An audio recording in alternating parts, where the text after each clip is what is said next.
अस्सलाम वालेकुम, good morning, welcome to सुनो पाकिस्तान। मैं हूं आपका होस्ट अजीम राना और हमेशा की तरह मेरे साथ मौजूद हैं हिना न्याजी। वैसे हमेशा की तरह नहीं, कभी कभी कुछ चेंज भी हो जाता है। कभी कभी जब मैं छुट्टी पे जाती हूँ तो अच्छा। आपकी को होस्ट चेंज भी होती हैं। लेकिन कैसे हैं अजीम आप? ठीक है, I am good, how are you? I am good, thank you so much. हम उम्मीद करते हैं कि हमारे नाज़रीन भी बिल्कुल ठीक होंगे और आपका और हमारा साथ रहेगा 2 घंटे के लिए, जिसमें हमारी कोशिश होगी कि हम एक पावर पैक्ड शो आपके लिए जो लेकर आए हैं वो उसको अच्छे तरीके से प्रेजेंट करें। और हिना भी आज और- पावर पैक लग रही हैं आप। वैसे तो pink is good, Yes, why लेकिन- so pink? Why so big? Actually, this used to be one of my favorite colors. This used to be. But जब से ये Barbie का fever आया है and everybody's like, hey Barbie, hey Barbie, hey Barbie. I'm like, no, मेरा ये favorite color अब नहीं है. Because वो इतना pink हो गया, लेकिन मैंने सोचा कि pink पहन ही लूँ. I really like this color. ये वाला जो पिंक का फूशिया पिंक शेड है. So अब I ये wore रंग तो आपका अच्छा रंग हुआ करता था, लेकिन अब नहीं. आज जो जितना- अच्छी बात है ओह वो बताएं। ओह हाँ जी, जरूर जरूर. मैं बताऊं? चलें, आज ये आपने एजाज बता मुझे दिया. हासिल है आज की अच्छी बात का। तो प्रोग्राम के आगाज में अच्छी बात और मौलाना जलालुद्दीन रूमी की ये बात है। उन्होंने बड़ी ही खूबसूरत बात की कि अगर मेरा इल्म मुझे इंसान से मोहब्बत करना नहीं सिखाता तो एक जाहिल मुझसे 1000 दर्जे बेहतर है। और कैसी लगी बात? बहुत ही खूबसूरत बात की है। उनका ये कहना है कि अगर आप तालीम हासिल करते हैं, अगर आप इल्म हासिल करते हैं और वो आपको एक अच्छा इंसान नहीं बनाता, तो या आपको मोहब्बत करना नहीं सिखाता, लोगों के साथ शफकत से पेश आना नहीं सिखाता, तो उस इल्म का कोई फ़ायदा नहीं है। बहुत ही खूबसूरत बात है। हमने अक्सर लोगों को देखा कि बहुत पढ़ लिख जाते हैं, उनका फैमिली के साथ, उनका रिलेटिव्स के साथ, उनके सोशल सर्कल में जो लोग होते हैं उनके साथ रवैया बिल्कुल तब्दील हो जाता है और वो बिल्कुल ही एक डिफरेंट पर्सनालिटी और जो है वैसे ना इल्म उनकी डेवलप हो जाती की है। खासियत यही है कि वो आपको अच्छाई और बुराई में डिफरेंशिएट करना सिखाता है। तो बिल्कुल। इल्म वही है कि जो आपकी जिंदगी को बेहतर करे, आपके रवैये को बेहतर करे, आपके इक़दार को बेहतर करे। तो फिर मौलाना ने भी इसी जुमरे में ये बात कही है कि अगर आपका इल्म जो है वो आपको मोहब्बत करना नहीं सिखा सकता, तो फिर जाहिर सी बात है कि जाहिल ही बेहतर है। तो मौलाना रूमी के बारे में भी आपको थोड़ा सा बताते हैं कि उनका ताल्लुक खुरासान से था और जिस खित्ते से बिलखसूस उनका ताल्लुक था वो आज के दौर में ताजिकिस्तान कहलाता है। और आप अपने दौर के अकाबिर उलमा में से थे, फ़िक़ा और मज़हब के बहुत बड़े आलिम थे, मगर आपने सूफ़ी शायर के तौर पर शोहरत पाई और 3500 गज़लें, 2000 रुबायात और नज़में लिखीं। आप दुनिया भर में अपनी तसनीफ़ मसनवी की बदौलत जाने जाते हैं। इन्होंने मसनवी में वो इसरारो रमूज़ और हक़ाइक़ बयान किए हैं कि हर ज़माने के उलमा ने इससे इस्तिफ़ादा किया है। और इसकी अहमियत का अंदाज़ा इस बात से लगाया जा सकता है कि मौलाना रूमी ने खुद इसके मुतालिक फरमाया है कि मैंने इसमें कुरान का खुलासा और निचोड़ बयान कर दिया। बिल्कुल जी, बहुत ही अच्छी इन्फॉर्मेशन आपने, बड़ी ऑथेंटिक इन्फॉर्मेशन आपने हमारे नाज़रीन के साथ शेयर की। He was Sufi mystic and a poet, और अगर उनकी बात की जाए तो he also wrote in Persian language, लेकिन बाद में he wrote in Turkish language, Greek, even कहते हैं कि Arabic में भी उन्होंने बहुत कुछ लिखा और फिर उसको बाद में ट्रांसलेट किया गया डिफरेंट लैंग्वेजेस में। और उनकी राइटिंग्स के बारे में ये भी कहा जाता है कि उनकी जो राइटिंग्स हैं उसमें हमें बहुत ज़्यादा टॉलरेंस एंड पीस का सबक मिलता है, expression of peace and tolerance वैसे जो ना है। आप ये प्रोग्राम के स्टार्ट से पहले आप मुझे रूमी की एक वो सेइंग बता रहे थे। जी जी जी जी जी, वो सेइंग ये है कि the only lasting beauty is the beauty of heart. It's one of his very popular quotations. बहुत ही उन्होंने ये भी खूबसूरत बात की है। उनका ये कहना है कि जो आपकी सीरत है, जो आपकी इनर ब्यूटी है, दैट लास्ट्स फॉरएवर, वही हमेशा कायम रहने वाली चीज़ है। खूबसूरती आपकी सीरत की खूबसूरती। बिल्कुल। और अगर हम फिजिकल अपीयरेंस की बात करें तो अनफॉर्चुनेटली बहुत सारे लोगों के लिए मैटर करती है।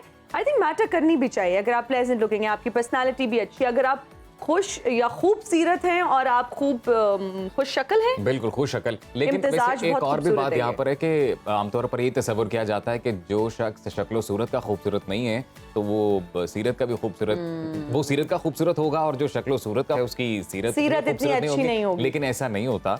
हमें ही देख लें, हमें ही देख लें। मतलब अब हम आपके सामने ही हैं, अब हम अपने मुंह से तारीफ करते हुए अच्छे नहीं लगते। हाँ जी, सूरत और सीरत दोनों ही माशाल्लाह बहुत खूबसूरत है। मेरी हम दोनों की देखिए, मैं हम दोनों को साथ लेके चल रही हूँ, हम दोनों की बहुत अच्छी है।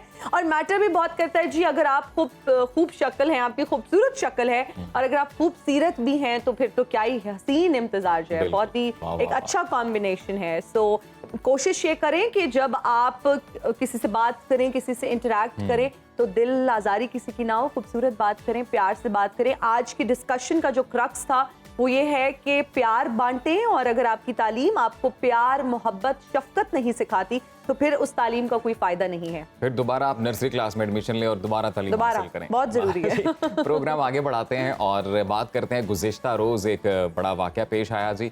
बडग्राम खैबर पख्तूनख्वा की तहसील है आलाई, जहां पर ये वाक़या पेश आया है। कल सुबह 7 बजे हमने देखा टेलीविजन स्क्रीन पर, हमारे सब जो देखने वाले हैं उन्होंने भी देखा कि एक डोली, एक केबल कार जिसमें 7 तलबा और एक टीचर उनके जो थे वो स्टक हो गए, वो फंस गए।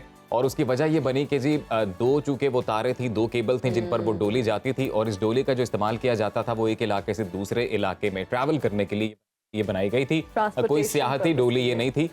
तो मजबूरी थी यानी कि वहाँ के जो मकीन है उनके लिए इस डोली में ट्रैवल करना। तो एक वायर टूट गई, जिसके बाद वो एक तार पर लटकी रही, और फिर कल रात गए तक हमने देखा कि ये ऑपरेशन हुआ होता रहा। उसके मनाजिर भी हम अपने टीवी स्क्रीन पर दिखा सकते हैं। अजीम, पाक फौज की अगर बात की जाए तो इनकी ये बहुत बड़ी कामयाबी है, और ये जो चेयर लिफ्ट में फंसे हुए हमने स्टूडेंट्स देखे, एक उस्ताद को हमने देखा, आप यकीन माने कि इतनी ज्यादा टेंशन थी और दुआएं हर इंसान, हर शख्स कर रहा था, और साथ साथ हमें अपडेट्स भी मिल रही थी। और अगर सुनो न्यूज़ की बात की जाए तो उन्होंने बहुत अच्छे तरीके से इस पूरे रेस्क्यू ऑपरेशन को जो है वो कवर किया।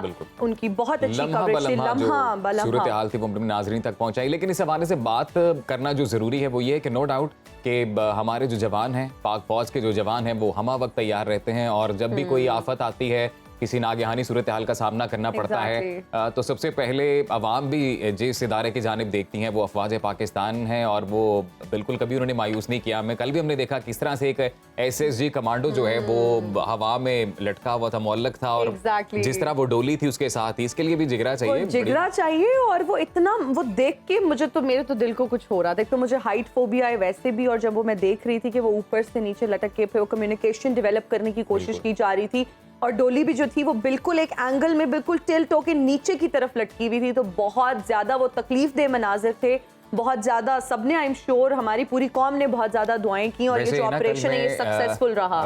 BBC देख रहा था, खलीज टाइम्स, इस तरह से और भी जो आलमी मीडिया ऑर्गेनाइजेशंस हैं, वो भी सब इसी वाक़े पे उनकी नज़रें भी जमी हुई थी, और वो भी रात गए तक रिपोर्ट करते रहे हैं, और उनकी जानिब से भी तारीफ की गई कि बड़ा ही कामयाब ये ऑपरेशन किया गया। लेकिन यहाँ पर एक और बात का जिक्र करना बड़ा ज़रूरी है, और वो ये कि सैलाब आ जाए, ज़ल्ज़ला आ जाए, अल्लाह माफ़ी दे, तो हम लोग एक ही इदारा है जिसकी जानिब देखते हैं, और उसने एज यूजुअल कभी मायूस नहीं किया। लेकिन लम्हा फिक्रिया है हमारे सिविल इदारों के लिए कि थोड़ा सा सोचें, और अरबाब इख्तियार से गुजारिश है कि कैपेसिटी बिल्डिंग इतनी करें उन इदारों की कि जब भी ऐसा कोई वाकया रूनुमा हो तो फौरी तौर पर कोई तो पहुंच जाए वहां पर, जो प्लानिंग कर सके।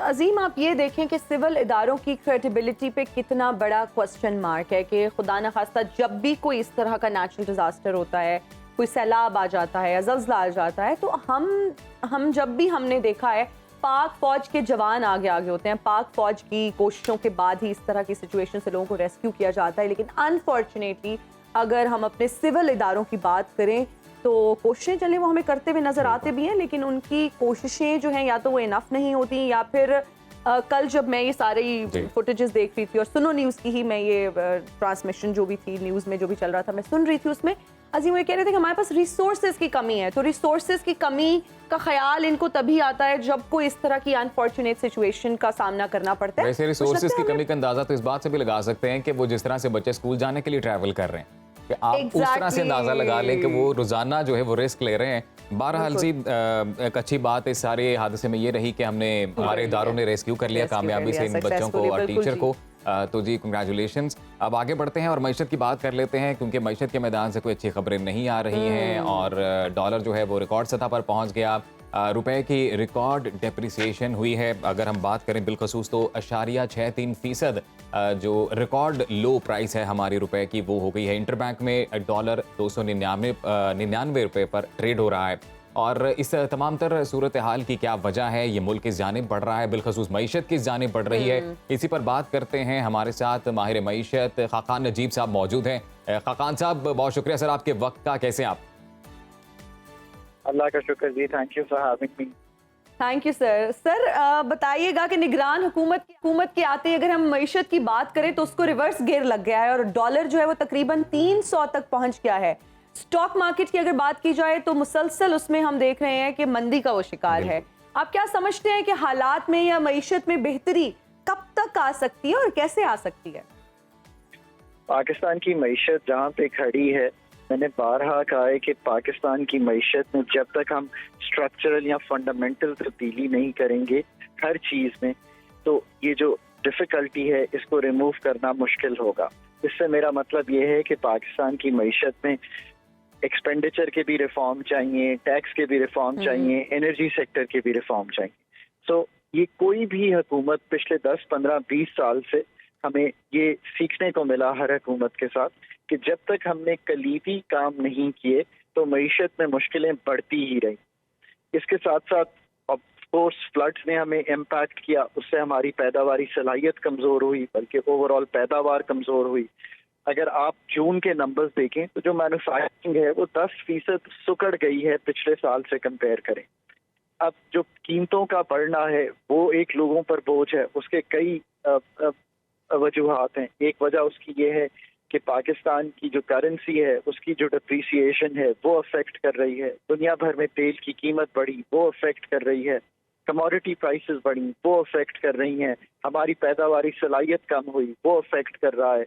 हमारे पास डॉलर्स नहीं है कि हम परचेजेस जो हैं उनको ईजियर कर सकते। सप्लाई साइड डिस्टर्ब है। इन द शॉर्ट रन जो केयर टेकर अथॉरिटीज हैं, मैं यकीन रखता हूं कि वो ये समझेंगी इस बात को। ये जो डॉलर लिक्विडिटी क्रंच है जिसमें एक मईशत फंसी हुई है इस वक्त, हमें उसको बेहतर करने के लिए जो डॉलर्स की फरावानी है, चाहे वो IMF से हो, चाहे वो वर्ल्ड बैंक से हो, चाहे वो मल्टीलैटरल से हो, चाहे वो FDI हो, चाहे वो रेमिटेंसेस हो, इन पे जो जो मेजर्स लेने हैं ना जी वो हमें लेने पड़ेंगे। रेमिटेंसेस ये कम हो रही हैं। आप हैरान होंगी ये नंबर देखकर कि जुलाई की जो रेमिटेंसेस हैं वो $2 अरब की हैं। अप्रैल 22 जब केयर टेकर जब PTI की गवर्नमेंट तब्दील हुई और PDM की गवर्नमेंट आई तो $3 अरब की रेमिटेंस थी उस महीने में। अच्छा खाकान नजीब साहब, अभी आपने जिक्र किया कि डॉलर नहीं है परचेज करने के लिए और दूसरी जानब इंपोर्ट बैकलॉग है जिसे क्लियर करना है। इंपोर्ट की मद में डॉलर्स चाहिए इन्वेस्टर्स को, कारोबारी जो हजरात हैं उन्हें। ये कहिएगा कि एक अंग्रेजी अखबार ने ये रिपोर्ट किया खबर कि जो बैंक्स हैं वो इस वक्त बिजनेस कर रहे हैं कि जितनी तादाद में डॉलर्स आपको चाहिए वो उसके ऊपर एक मखसूस रकम है जो ले रहे हैं, जिसके एवज वो आपको डॉलर्स दे रहे हैं। तो आप क्या कहेंगे इस हवाले से? ये कोई अच्छा इकदाम है, सही है फैसिलिटेट करना इस तरह से? देखिए, ये सब कुछ उस वजह से है जो कि मैं पिछले 8 महीने 12 महीने से कंसिस्टेंटली कह रहा हूं कि आपका जब तक डॉलर लिक्विडिटी क्रंच निकलेगा नहीं, आपकी इकोनॉमी जो है वो आगे नहीं बढ़ेगी। हमने अपनी इंपोर्ट्स को मतलब $3.7 अरब पे ले आए $6 अरब से, सिर्फ इसलिए कि हम जो डॉलर्स की फरावानी है, जो डॉलर्स को मुहैया करना है वो नहीं कर सके। और ऑफ कोर्स इसमें IMF का डिले, उसके बाद हमारी जो अपनी बॉन्ड गिरा, हम कमर्शियली बोरो में कमजोर हुए, हमारी वर्ल्ड बैंक वगैरह की लाइन डिले हुई। इन सब को करेंगे अगर डॉलर्स ज्यादा होंगे, इंपोर्ट का प्रेशर जो है वो ईज ऑफ होना चाहिए, इंपोर्ट बढ़ेगी, ये याद रखिए। क्योंकि आप IMF को कह चुके हैं हम अपनी को खोलेंगे, आपने लिख के जून के एंड में स्टेट बैंक ने उनको दिया। प्लस एक बैकलॉग आपने दुरुस्त का, एक और चीज भी है, हमने कुछ डिविडेंड रोके हुए हैं कंपनीज के, हमने रॉयल्टीज रोकी हुई हैं, हमने जैसे आपको मालूम है कि अगर हमारे यहाँ फॉरेन एयरलाइंस आती हैं उनकी पेमेंट्स हैं।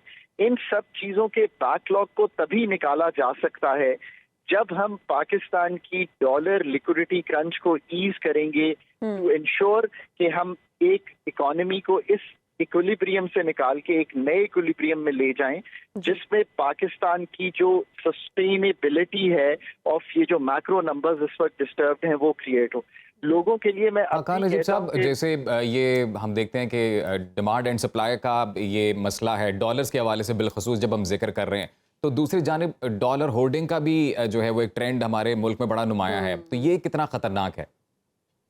तो आज ही मेरा एक इंटरव्यू अंग्रेजी का जो जरीदा है द न्यूज उसमें छप है, और इस पे मैंने कमेंट किया है कि अब भी लोग स्टोर ऑफ वैल्यू बेहतरीन ये समझते हैं कि वो सोना नहीं खरीदेंगे, प्रॉपर्टी नहीं खरीदेंगे, स्टॉक मार्केट नहीं खरीदेंगे, बल्कि वो डॉलर्स में इन्वेस्ट करेंगे।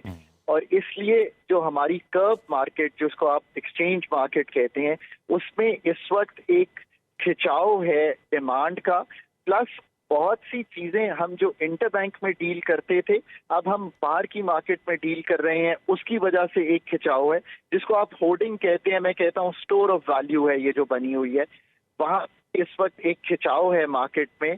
और उस खिंचाव की वजह से पाकिस्तान की जो इंटरबैंक मार्केट है वो उसको फॉलो कर रही है। वो क्यों फॉलो कर रही है? इसलिए कि हमने ये लिख कर दिया है आईएमएफ को, एक स्ट्रक्चरल बेंचमार्क दिया है कि हम 1.25% से जो फर्क है 5 दिन में वो ज्यादा नहीं होने देंगे। यानी कि 5 वर्किंग डेज में जो इंटरबैंक का रेट है जो 299 आपने कोट किया और जो ओपन मार्केट है उसको हम 1.25% से बढ़ने नहीं देंगे। मेरा ख्याल है कि ये ब्रीच हो रहा है बारहा। अथॉरिटीज को इस पे दोबारा बात करनी चाहिए, इस पे सोचना चाहिए, क्योंकि एक छोटी सी एक्सचेंज रेट मार्केट जो आपने सही कहा स्टोर ऑफ वैल्यू की वजह से, एक्सेसिव प्रेशर की वजह से इस वक्त बढ़ रही है और मैनिपुलेट कर सकती है, उसको फॉलो कर रही है एक $100 मिलियन की मार्केट जिसको हम इंटरबैंक मार्केट कहते हैं। बिल्कुल, और हमारी भी यही गुजारिश है इस प्रोग्राम के तवज्जुह से बाब इख्तियार से कि इस तवज्जो दें और जो मौशी सूरत हाल है उसको बेहतर करने के लिए जितने भी ज़रूरी इक़दाम हैं वो करें, एंड आई एम श्योर वो कर भी रहे हैं। तो बहुत शुक्रिया खान नजीब साहब, आप हमारे साथ मौजूद, और हिना जो मुल्क की बिगड़ती मौशी सूरत हाल है उस पर खान नजीब साहब ने डिटेल तज्जिया दिया। बिल्कुल, और हमेशा जब भी अपना तज्जिया पेश करते हैं हम बहुत मुस्तफ़ीद होते हैं, बहुत कुछ सीखने को भी मिलता है। फिर अब हम आगे बढ़ते हैं जी प्रोग्राम में, और अब बात करते हैं फिल्म की दुनिया की। और अगर फिल्म की दुनिया की बात की जाए तो हॉलीवुड की सुपरहिट फिल्म जो है बारबी, बहुत सारे लोग, नज़ीम को भी सुबह सुबह लग रहा था कि ये बारबी फीवर दोबारा से क्या आ गया है तो बारबी ने जी नए रिकॉर्ड्स बना दिए हैं, और आप इस फिल्म की मकबूलियत का अंदाज़ा इस बात से लगा सकते हैं कि हॉलीवुड की एक और बहुत ही superhit film, superstar Tom Cruise की फिल्म जो है मिशन इम्पॉसिबल 7, देखिए आपने? नहीं, अभी मैंने नहीं। वैसे मैंने देखी थी, amazing movie, dead reckoning, mission impossible 7, पर मेरे नजदीक तो कोई कंपटीशन नहीं बनता, पर आई डोंट नो कैसे बारबी जो है वो इसको पछाड़ रही है। Exactly my point. मैंने बारबी तो खैर देखी है और मुझे अच्छी लगी है, बहुत अच्छी फिल्म है, मैं बिल्कुल क्रिटिसाइज नहीं करी, लेकिन अगर मिशन इम्पॉसिबल 7 जो कि मैंने उसका ट्रेलर वगैरह देखा है, अभी मैंने प्रॉपर देखी नहीं है, लेकिन अगर कंपैरिजन की बात की जाए तो बहुत सारे लोग, बहुत सारे, मैं कहती हूँ सोशल मीडिया पे भी एक जंग चल रही है, बहुत सारे लोग क्रिटिसाइज करेंगे बारबी एंड मिशन इम्पॉसिबल 7 का कोई कंपैरिजन नहीं किया जा सकता। टॉम क्रूज की बहुत एक one of the most expensive films भी इसको कहा जा रहा है। वैसे तो टॉम क्रूज फेमस भी हैं, खुद जो स्टंट्स करते हैं, और मिशन इम्पॉसिबल के हर पार्ट में ही तकरीबन उन्होंने कोई ना कोई स्टंट किया है। लेकिन इसमें उनके साथ बाइक वाला भी किया, ये तो मैंने खैर नहीं देखा, लेकिन उनके साथ फिल्म की शूटिंग के दौरान एक बहुत बड़ा स्टंट हो गया था। उनके साथ स्टंट ये हो गया कि बर्मिंघम में जब शूट कर रहे थे वो, और उनकी BMW चोरी हो गई दौरान शूटिंग, और उसमें हजारों पाउंड मालियत के जो थे वो चीजें बहुत ही उसमें एक्सपेंसिव चीजें थी टॉम क्रूज की, जो कि बर्मिंघम में एक बहुत ही पॉपुलर फेमस होटल के बाहर से वो गाड़ी चोरी हो गई। तो इस तरह की चीजें वहां पर भी होती हैं। पाकिस्तान जो है कुछ ज्यादा ही क्रिटिसाइज करते रहते हैं, हमारा मुल्क बहुत अच्छा है जैसा भी है। अगर बारबी कामयाब हो भी रही है ना, तो मैं तो कहूंगा टॉम क्रूज साहब को कि दिल छोटा ना करें। कोई मसला नहीं है सर, अभी इसका पार्ट 2 आएगा, पिक्चर अभी बाकी है मेरे दोस्त, तो तब देखेंगे हम लोग। और दूसरी जानिब एक और हॉलीवुड फिल्म है जी फ्रीलांस, 2023 का ऑफिशियल ट्रेलर जारी किया है। I am super excited for this film because हम ट्रेलर भी आपको दिखाएंगे। उससे पहले मैं आपको ये बताती चलूं कि ये जो फिल्म है इसका प्लॉट बहुत जबरदस्त है, इसकी स्टोरी बहुत जबरदस्त है। एक साबिक सिक्योरिटी एहलकार और एक खातून सहाफी के गिर्द ये स्टोरी घूमती है, और अमरीत के दौर में वो जंगल में जिंदगी किस तरह से गुजारते हैं, उनको बहुत सारी मुश्किलात का सामना करना पड़ता है। और इस फिल्म को देखने में मैं क्यों इंटरेस्टेड हूँ, बिकॉज़ इसमें जॉन सीना है, one of my favourites. John Cena पसंद है आपको? यस, उनकी रेसलिंग बचपन से मतलब हम लोग देखते आए हैं, फिर उनकी फिल्म्स भी, is a wonderful actor too. तो पहले हम आपको इस फिल्म का ट्रेलर दिखाते हैं। Wow, just wow, I am super excited. मैं बहुत जो है ना बेसब्री से इंतजार कर रही हूँ कि बस जाऊँ और ये फिल्म जाके देखूँ। और आपने अभी कहीं नहीं जाना, क्योंकि अभी हम लेने वाले हैं ब्रेक, और जब हम ब्रेक के बाद आएंगे तो आपको बताते चले कि आज इंटरनेशनल ब्लाइंड डॉग डे मनाया जा रहा है। और इसी हवाले से बड़े इंटरेस्टिंग गेस्ट होंगे, बहुत क्यूट से पग्स भी हमारे स्टूडियोज में होंगे। So stay tuned and keep watching सुनो पाकिस्तान।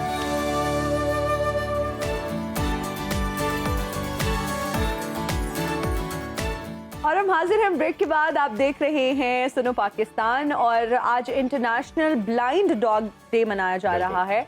और अक्सर ये कहा जाता है कि जो अंधे कुत्ते होते हैं वो अपने दिल से देखते हैं और आज बैनुल अक़वामी ब्लाइंड डॉग डे मनाया जा रहा है। इस दिन का आगाज 2017 में उस वक्त हुआ जब एक बरतानवी डॉग लवर ने नाबीना कुत्ते को अडॉप्ट किया।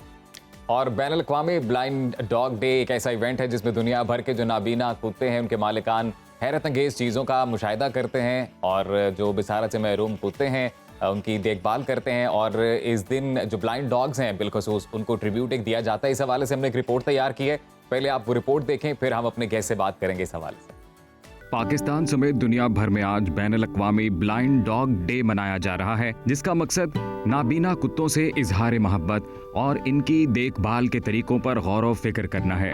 नाबीना कुत्ते आमतौर पर सेहतमंद होते हैं और आम कुत्तों की तरह ज्यादा से ज्यादा काम कर सकते हैं, मगर इन्हें कुछ रहनुमाई और मुमकिना तौर पर माहिराना हैंडलिंग की जरूरत होती है। अगरचे बिसारत से महरूम कुत्तों को बाज मुश्किलात का सामना करना पड़ता है, फिर भी वो वक्त गौर व फिक्र और मोहब्बत के साथ खुशगवार और बामानी जिंदगी गुजार सकते हैं। पालतू जानवर जिस्मानी माजूरी से कतई नजर हमारी जिंदगी को खुशियों से भर देते हैं। बिसारत से महरूम कुत्तों को तरबियत दी जा सकती है कि वो अपने गिरदो नवाह में आराम से घूम फिर सकें और इन्हें ऐसे औजार मुहैया किए जा सकते हैं जो इनकी जिंदगी को मजीद तसल्ली बख्श बनाते हैं। हजारों सालों से इंसानों के साथ वाबस्तगी की वजह से कुत्ते किसी भी जानवर के मुकाबले में सबसे ज्यादा इंसान दोस्त होते हैं। इनकी सेहत के बहुत से मसाइल इंसानी फितरत से भी जुड़े होते हैं। तो ये रिपोर्ट आपने देखी और वैसे भी कहा जाता है कि dogs are men's best friend और इसी हवाले से एक डॉग कीपर डॉग लवर हमारे साथ स्टूडियो पर मौजूद हैं और बड़े ही खूबसूरत दो उनके डॉगीज भी सेट पर हमारे मौजूद हैं। और हिना बहुत नर्वस हैं, तो हम गेस्ट से बात करते हैं। सारिया कैसी हैं आप? मैं ठीक हूँ, आप कैसे हैं? थैंक यू हम सो बिल्कुल मच ठीक है। आपका इनवाइट करने का। थैंक यू फॉर कमिंग और हम इनका भी बहुत शुक्रिया अदा करेंगे। Thank you for being part of our show.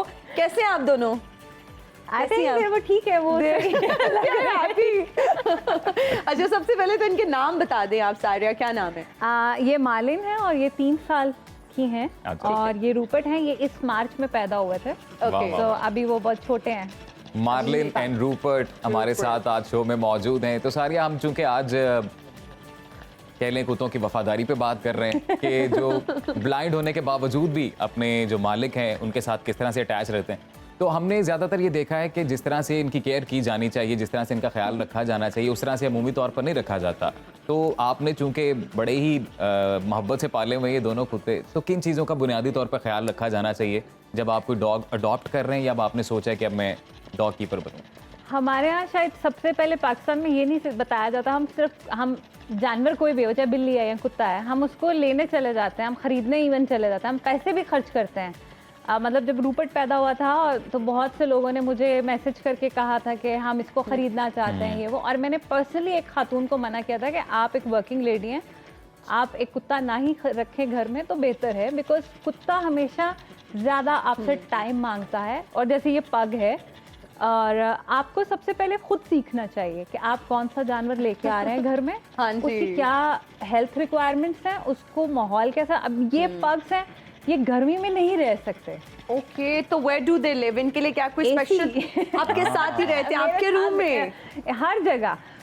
Pugs जो होते हैं ये ह्यूमन टच के बगैर नहीं रह सकते। ये अच्छा। डिप्रेस्ड होके मर भी सकते हैं अगर इनका ह्यूमन टच जो होता है वो अगर इनसे दूर होता है तो। ठीक है। ठीक है। अब जैसे लैब होते हैं, उनके एक अलग से सिस्टम होता है। मैं स्ट्रे डॉग्स को भी जो है वो रेस्क्यू करती हूँ, और मेरे पास अपने 2 स्ट्रे डॉग्स हैं जो मेरे पास अच्छा। रहते हैं। उनका सिस्टम बिल्कुल ही अलग है, उनका खाना पीना रहना, उनका टेम्परेचर की बर्दाश्त, गर्मी सर्दी दोनों की अलग।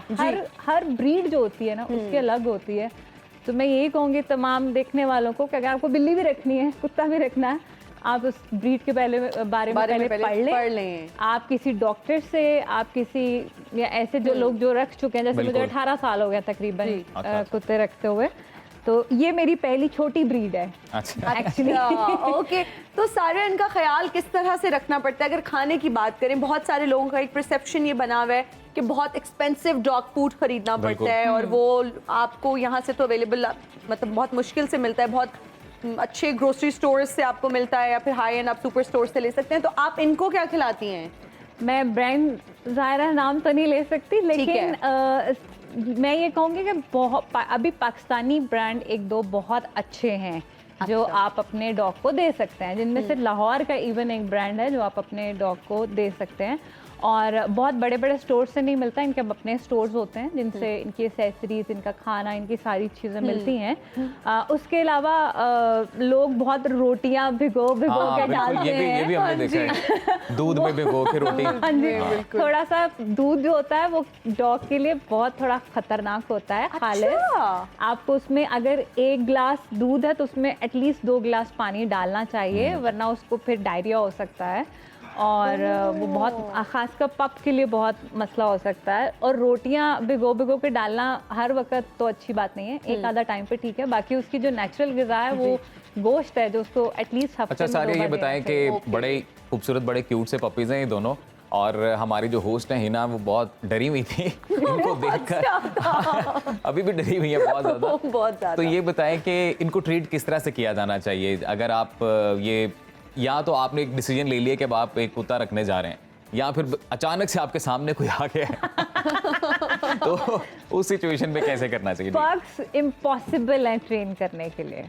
अच्छा। लैब्स इंटेलिजेंट तरीन कुत्ता है, आप उसको बिल्कुल। बड़ी आसानी से ट्रेन कर सकते हैं। मेरा जो एक स्ट्रे डॉग है जो फीमेल है वो बहुत इंटेलिजेंट है और मैं उसको बड़े अच्छे तरीके से मैं उसको हैंडल कर पाई हूँ। इस तरह से फिर वही बात हो जाती है, ब्रीड पे डिपेंड कर रहा होता है कि आप कौन सी ब्रीड ले रहे हैं। लेकिन आपने पग्स क्यों रखने का सोचा? इसका क्या है? जब लैब है, जर्मन शेफर्ड मेरे है। पास तो ये दहेज में आए हैं एक्चुअली। ये मेरे बेसिकली ये मेरे हस्बैंड के हैं, लेकिन ये उनसे ज्यादा मेरे हैं। You can see them, like 24 घंटे मेरे साथ होते हैं। ठीक है, हाँ जी। ठीक है। तो इनके हॉस्पिटल्स और अगर फैसिलिटीज़ की बात की जाए तो क्या वो पाकिस्तान में अब उस तरह से अवेलेबल हैं? क्या इनकी फैसिलिटीज़ पे अगर ये बीमार होते हैं तो क्या वेटनरी डॉक्टर्स उस तरह से अवेलेबल होते हैं? लाहौर और इस्लामाबाद में 2-3 डॉक्टर्स बहुत अच्छे हैं जिन पे हम आंखें बंद करके एतबार कर सकते हैं अपने पेट को लेके। और कुछ ऐसे डॉक्टर्स को मैं जानती हूँ जो आपको फैसिलिटेट करते हैं स्ट्रे डॉग्स के लिए, स्ट्रे कैट्स के लिए। मैं उनको रेस्क्यू करती हूँ, मैं उनसे रब्ता करती हूँ और उनको मैं वो डॉग या कैट उनके हवाले कर देती हूँ और मैं उनको सिर्फ पे कर देती हूँ, तो मैं बड़ा वो तसल्ली में होती हूँ। तो लाहौर और इस्लामाबाद में बिल्कुल है, लेकिन बाकी थोड़ा पीछे चले जाएं, जैसे मेरा होम टाउन है तो वहाँ पे आज भी जानवरों का अस्पताल बोला जाता है, जहाँ पे सिर्फ गाय बकरी ही ज़्यादातर ट्रीट की जाती है। ठीक है। और जो डॉक्टर्स हैं उन्हें डंगर डॉक्टर कहा जाता है। उनको बिल्कुल डंगर डॉक्टर कहा जाता है। जी बिल्कुल। ये मैंने उर्दू में बोल दिया है कि जानवरों का अस्पताल, उसको डंगर अस्पताल ही कहा जाता है। डंगर अस्पताल ही कहा जाता है। जी बिल्कुल। और हम बात करते रहेंगे इसी मौजू पर और हमारे मेहमान हमारे साथ ही मौजूद रहेंगे। वापस आएंगे जी ब्रेक के बाद। आप देखते रहिए Suno Pakistan.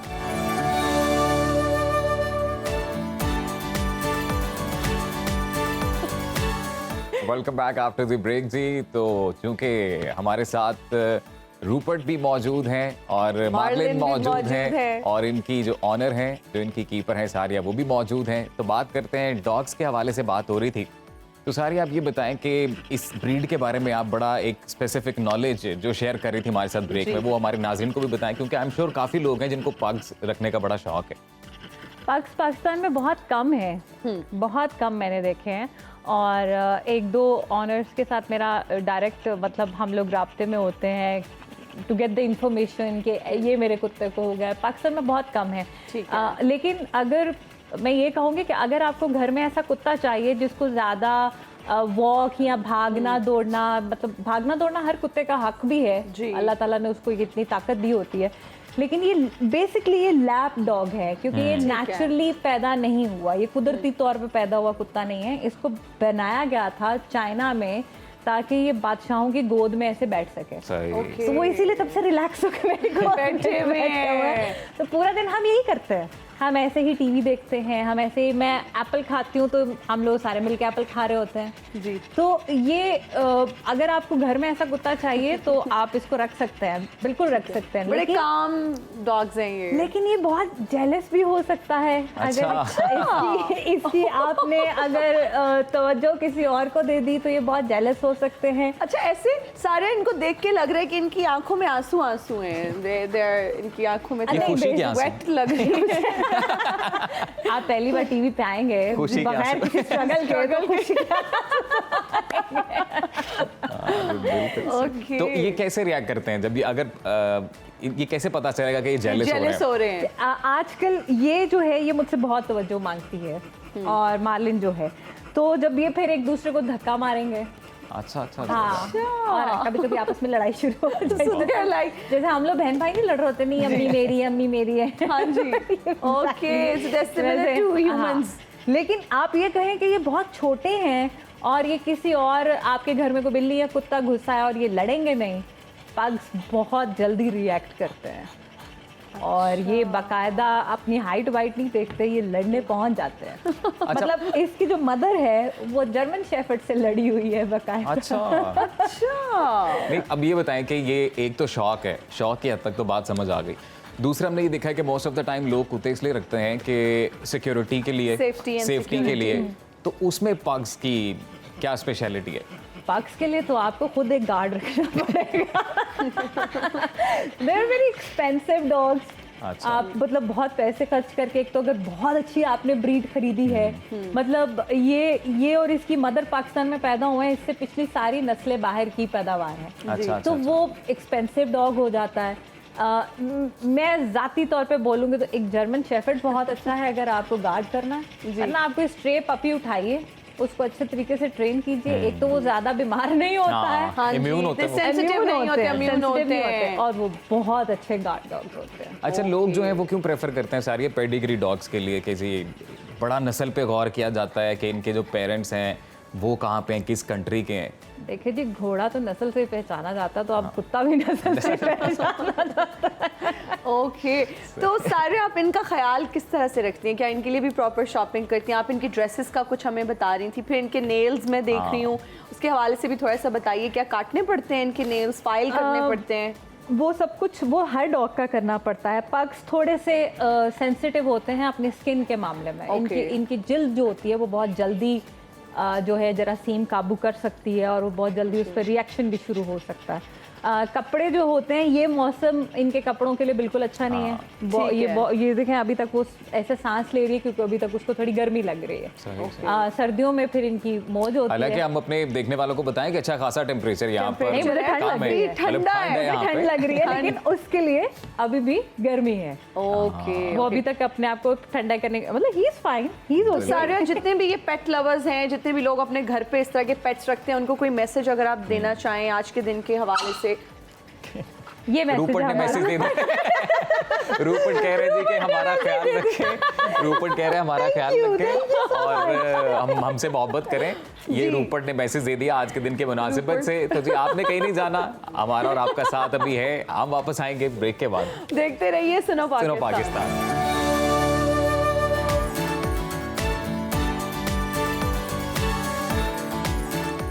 Welcome back after the break जी। और अब आपको बताते हैं कि आज क्रिकेट के मायनाज ऑलराउंडर वसीम हसन राजा का यौम वफात है।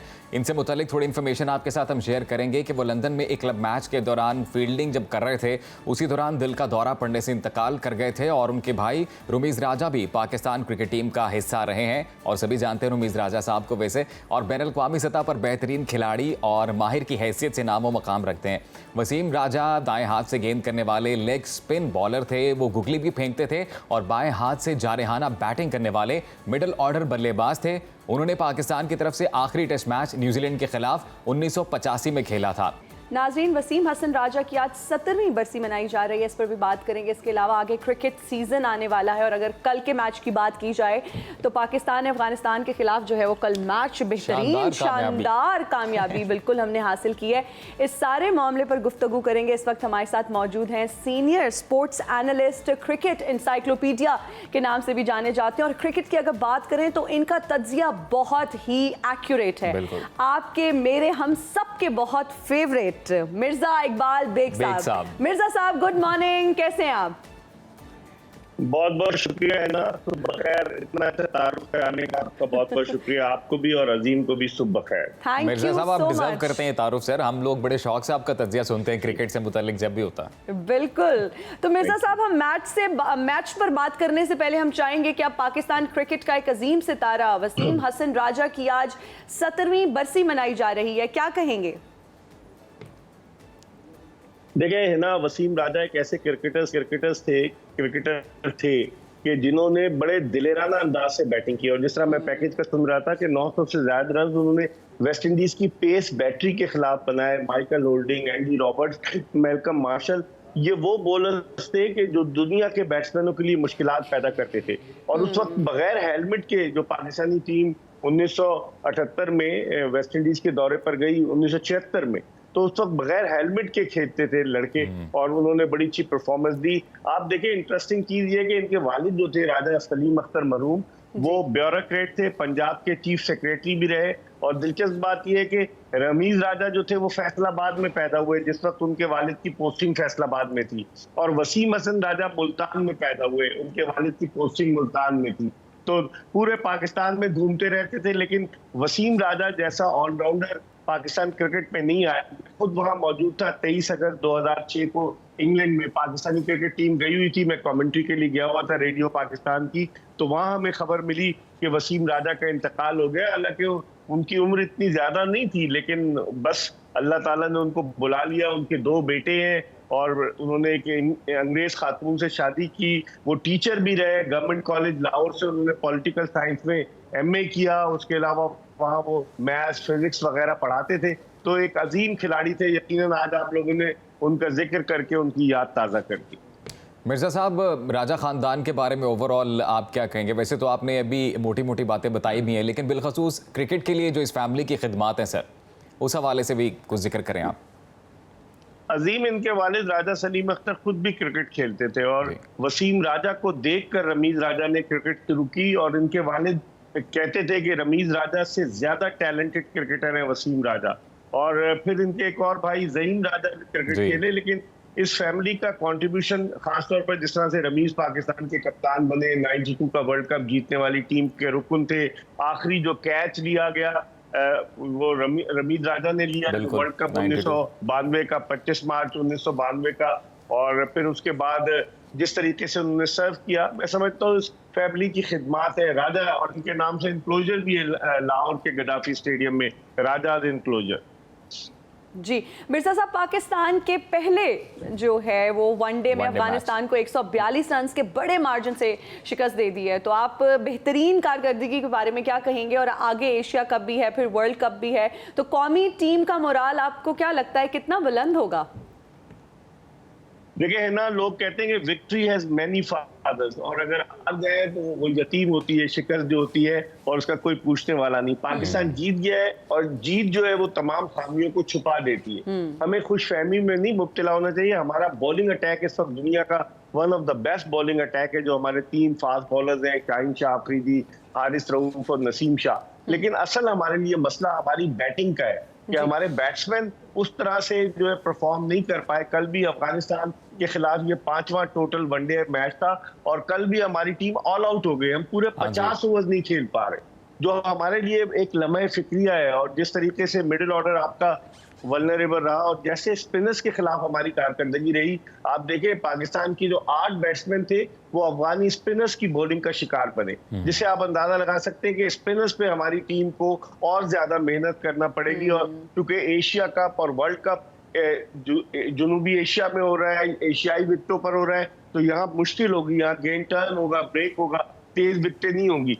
तो ये हमारे लिए एक परेशानी की बात है। लेकिन ओवरऑल अगर आप देखें तो परफॉर्मेंस बड़ी अच्छी थी। हारिस रऊफ, आप देखें कि वो हारिस रऊफ जो 2016 में 17 में रावलपिंडी से बजरिया बस ट्रायल देने के लिए गुजरांवाला है, और ट्रायल दिए और लाहौर कलंदर्स की टीम में सेलेक्ट हो गया। और फिर 2 साल बाद 2020 में उसने अपना इंटरनेशनल करियर शुरू किया। कल उन्होंने अपने करियर में पहली मर्तबा किसी वनडे में 5 विकेटें हासिल की।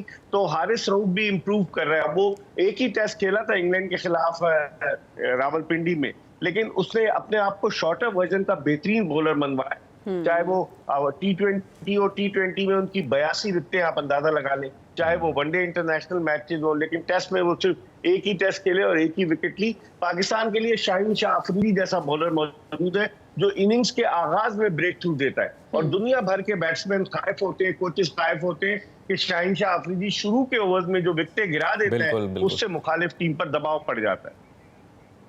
मिर्ज़ा साहब बहुत शुक्रिया आपके वक्त का, आप हमारे साथ मौजूद रहे और आपने जो ओवरऑल पाकिस्तान क्रिकेट सिचुएशन है उससे मुतल्लिक आपने गुफ्तगू की। हमारे बड़े ही ज़रूरी और बड़े ही अहम गेस्ट इस वक्त हमारे साथ मौजूद हैं, इनसे गुफ्तगू करेंगे लेकिन एक ब्रेक के बाद। देखते रहिए सुनो सुनो Pakistan. Pakistan.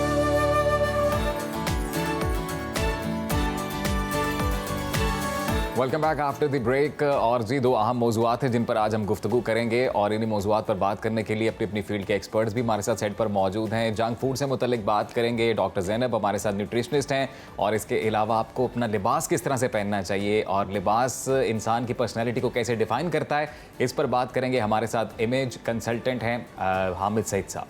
Thank you so much for joining us in Suno Pakistan. आप दोनों का बहुत शुक्रिया। सबसे पहले हामिद साहब की तरफ हम जाएंगे और जानना चाहेंगे कि सूट की फिटिंग कैसी होनी चाहिए। फिर हम देख रहे हैं कि आपके पास बहुत सारी टाइज भी हैं, वाइट शर्ट भी है, तो what are we talking about today? तो सूट में actually there are 3 things we should know कि 3 इंपॉर्टेंट चीज़ें हैं। एक ये है कि सूट की फिटिंग में जो कॉलर है वो बड़ा इंपॉर्टेंट है। अगर कॉलर जो है वो खड़ा हो जाता है थोड़ा सा, या उसकी जो fit is not you know back to the neck के साथ वो इट डजंट वर्क देयर, तो एक तो ये दैट विल स्टैंड आउट। दूसरा ये है कि जिसे कहते हैं लेपेल्स, अगर ये ऐसे बल्ज कर जाते हैं तो that's again a big mistake. और तीसरा ये है कि लेंथ जो है जैकेट की must be you know according to your body type, body size क्या है। जैसे अगर आप शॉर्ट हैं तो अगर आपने थोड़ी सी लंबी जैकेट पहन ली है तो ऐसे लगता है जैसे डैड के कपड़े पहने हैं, तो दैट विल नॉट वर्क। तो ये 3 चीज़ें हैं जहाँ पे जो सूट की फिटिंग जो है वो बड़ी इंपॉर्टेंट है। ठीक है। What about pants?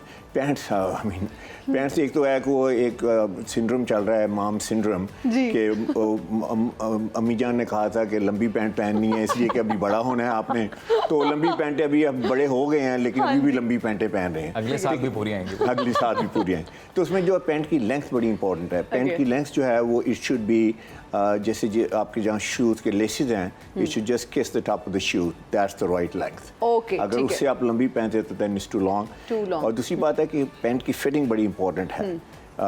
Baggy pant नहीं होनी चाहिए, स्ट्रेट पैंट नहीं होनी चाहिए। देखें जिस तरह you know how we are made ना, तो थाइज है उसके बाद नैरो होती है, तो उस तरह टेपर होनी चाहिए।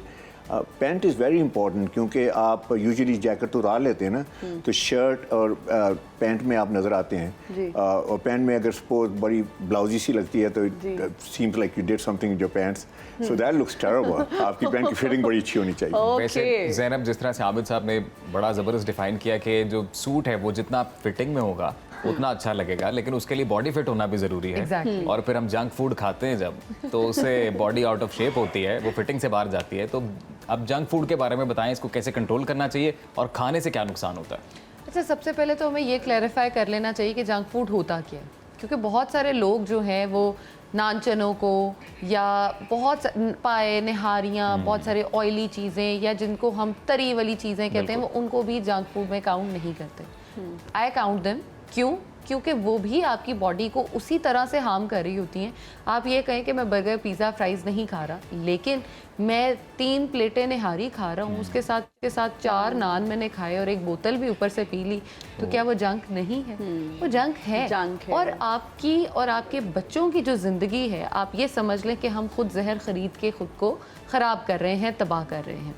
अब बच्चों की लाइफ में बिल्डअप बहुत इंपॉर्टेंट होता है, उनकी हड्डियों का बनना होता है, उनके ब्रेन की डेवलपमेंट होती है, उनकी ग्रोथ होती है, और हम बचपन से ही उनको क्या करते हैं कि ऐसी चीज़ों से इंट्रोड्यूस कराना शुरू कर देते हैं जो थ्रू आउट लाइफ उनके साथ रहती हैं। आप ऐसी सोसाइटी में रहते हैं, सॉरी टू से, जहाँ पर अगर आप हेल्दी खाना खाते हैं तो आप कहते हैं वी आर ऑन डाइट। ऐसे ही है। जहाँ आप अनहेल्दी चीज़ें खाते हैं तो आप कहते हैं आजकल मैं अपनी ज़िंदगी जी रहा हूँ। कि जंक फूड को हमने इतना अपनी लाइफ में इनकॉर्पोरेट कर दिया हुआ है कि जिसमें हम कहते हैं कि सोडास, कोलास, बच्चों में मैंने इतना ज़्यादा रुझान देखा है और मैं इतनी टेंस होती हूँ ये देख के कि वो कहते हैं कि जी रोटी वो क्या होती है, बर्गर ऑर्डर कर दो 1 सेकंड में ख़त्म हो जाएगा, पिज़्ज़ा ऑर्डर करो फ़ौरन से खा लेंगे। लेकिन अपनी बॉडी के लिए मैं ये मानती हूँ कि ठीक है फिट दिखना ज़रूरी है, लेकिन अंदर से फिट होना भी इम्पोर्टेंट, बहुत ज़रूरी है। अब लोग क्या करते हैं कि मैं तो पूरे दिन में 1 मील लेता हूँ और वो 1 मील क्या है, मैं 2 बर्गर्स खा लेता हूँ। आप मोटे तो नहीं हो रहे, लेकिन क्या आपके अंदर कोई स्ट्रेंथ है? नहीं है। अब आपको एक ऐसी बात बताती हूँ जो सुन के मैं हैरान रह गई हूँ। कुछ दिन पहले मैंने सुना है कि जी एक बच्ची कहती है कि मैं उठी हूँ, मैंने अपना टैबलेट उठाया और उससे मेरे घुटनों में दर्द होने लगी है, मेरी कमर में दर्द हो रही है। बच्चों की ये हालत हो चुकी है कि इतनी, अब मैं इस चीज़ पे ये कहती हूँ कि हमारी नानियाँ दादियाँ जो थी वो बहुत सेहत में थी, उनसे हमारी माएँ कम हुई, हम उनसे कम हुए, और जो अब हमसे छोटे बच्चे हैं बिल्कुल। वो तो काम ही खत्म हो गए। तो रीजन क्या है? रीजन डाइट है, हमारी बिल्कुल, फिजिकल डाइट एक्टिविटी जो है वो हेल्दी होनी चाहिए, उसका खास ख्याल रखना चाहिए। हामिद साहब, आप जी। बिल्कुल हमें बताएंगे कि टाई कॉम्बिनेशन सर क्या है शर्ट के साथ, कैसा होना Exactly. चाहिए, जी, जी। लेकिन उससे पहले थोड़ा सा आप ये बताएं कि हिना का आज ड्रेस कॉम्बिनेशन कैसा लग रहा है? Hina always looks fantastic or Thank color you. combination Coming is from you absolutely means great. a lot. Anyway, मैं सेगवे करना चाह रहा हूँ जी, अभी कह रही थी कि देखिए आपको अगर आपने ड्रेसिंग अच्छी करनी है तो आपकी बॉडी भी ऑब्वियसली अगर आपकी बॉडी जो है वो पोर्शनेट नहीं है, you look kind of like built all over the lot, तो I mean how you gonna look great. लेकिन ये इसके एक इंसेंटिव भी है कि अगर आप अच्छी ड्रेसिंग करना शुरू कर दें तो आप फिर अपने जिस्म की तरफ तवज्जो देंगे and obviously you'll start working out, या जो भी whatever the challenges are you will face them. Ties का सबसे बड़ा है कि इसमें 3 पॉइंट्स हैं, बड़े इंपॉर्टेंट हैं, 3 अहम चीज़ें हैं। एक ये कि कलर कौन सा होना चाहिए टाई का, दूसरा उसकी लेंथ कितनी होनी चाहिए, और तीसरा जो है उसकी विड्थ कितनी होनी चाहिए। तो ये तीनों की बात करते हैं। सबसे पहले बात है कि कलर्स जो हैं, आई वुड से कि फॉर एग्जांपल रेड कलर है, that shows power, power colour है। इस तरह जो नेवी कलर है, that's also considered very like power and authority. तो सॉलिड कलर्स जो हैं they look very good. Solid colour की टाइज जो हैं like the one I have it here, इस तरह की टाई जिसमें सॉलिड कलर्स है, दे लुक वेरी नाइस। ये भी सॉलिड कलर है With white shirt? हाँ, व्हाइट शर्ट के साथ, ऑब्वियसली व्हाइट शर्ट के साथ तो आप जितने भी ये कलर्स हैं they will look fantastic. Okay. अच्छा, दूसरी बात ये है कि दूसरा जो पैटर्न है वो है टेक्सचर्ड में ये है कि इट लुक्स वेरी सोफिस्टिकेटेड, जो टेक्सचर्ड टाइज है। If you want to look British and sophisticated, यार आज एक ऐसे आदमी से मुलाकात हो रही है जो बड़ा सोफिस्टिकेटेड है, तो what kind of a tie should I wear, तो I would say texture, go for texture tie. And then are polka dots इस तरह की है जैसे आपने पहनी हुई है, या dots and it's a solid background and then the dot. ठीक है, ये बहुत स्टाइलिश टाइज समझी जाती हैं। सो ठीक है, ये जो स्ट्राइप्स वाली टाइज हैं, स्ट्राइप्स वाली भी, और स्ट्राइप्स जो हैं these are very old pattern है, but it still works and it's a very professional type. All right. तो ये आमिर 3-4 साहब, हम patterns लोग हैं। बिल्कुल चाहेंगे कि एक और सेगमेंट बिलखसूस इसी हवाले से रखा जाए और हम इन डिटेल इस पे गुफ्तगू करें। आज के लिए इतना ही, देखते रहिए सुनो पाकिस्तान। हमें दीजिए इजाजत, अल्लाह हाफिज़।